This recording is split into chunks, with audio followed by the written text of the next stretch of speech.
Morning everyone, Paul from Paul's Body Engineering here. How are we going?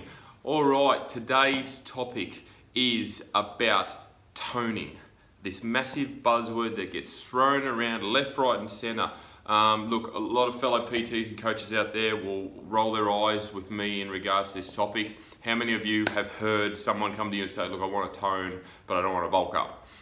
Look, toning, I think someone just created this word because it doesn't really mean a lot. I understand what it means and why people reference it when they reference their objectives and what they want to achieve through health and fitness and in particular training and exercise. But it's a buzzword that it doesn't mean a hell of a lot. Like either you want to get in shape or you don't. It's as simple as that. Now, from my understanding and from all the clients I've spoken to over the years in regards to toning, it effectively means that you want to get that shape, that definition around the shoulders, around the arms, around the waist, around the legs. So you want to look more fitness orientated rather than soft, if you will. Now, the problem is that a lot of people, when they come and say, I want to tone, but I don't want to bulk up, I don't want to look like a man. I get that all the time. But you know what? The only way to tone, in the broad sense of the term, is to lift weight and lift lots of it and lift heavy weight for that matter. You're not going to turn into She-Hulk. You're not going to turn into the $6 million man. You know, it's not going to happen unless you specifically train that way. And the only way you're going to specifically train that way is if someone puts you on a program to do so. In order to put on significant amount of muscle, you need to be eating a lot more and a lot lighter, and you need to be training heavy and often.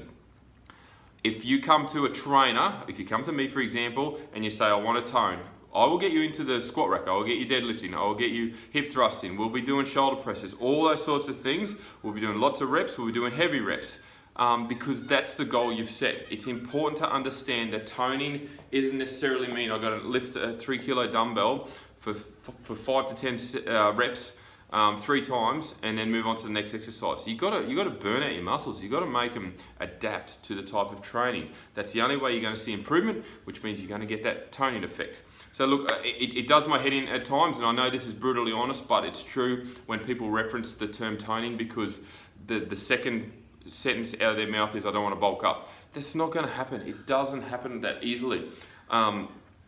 Developing natural muscle takes a significant amount of time. So in order to bulk up, unless you put on significant amount of weights through a different method or you overeat and start putting on weight that way, then it's just not going to happen. So that's my thought for today. It's a bit of a weird topic, I know, but toning gets thrown around so often. Some people even use it when they're promoting their PT or coaching business because it is used that often that they might as well go with the flow as opposed to against it. And look, that's fine, that's cool because it's probably a term that's not going to go away, but people need to understand that in order to tone, you need to lift weight. It's as simple as that. And if you've got a good trainer or a good coach, they'll put you on the right track to achieve those specific goals. Simple as that. All right, guys, have a great day. Keep smiling. You know why? It's free.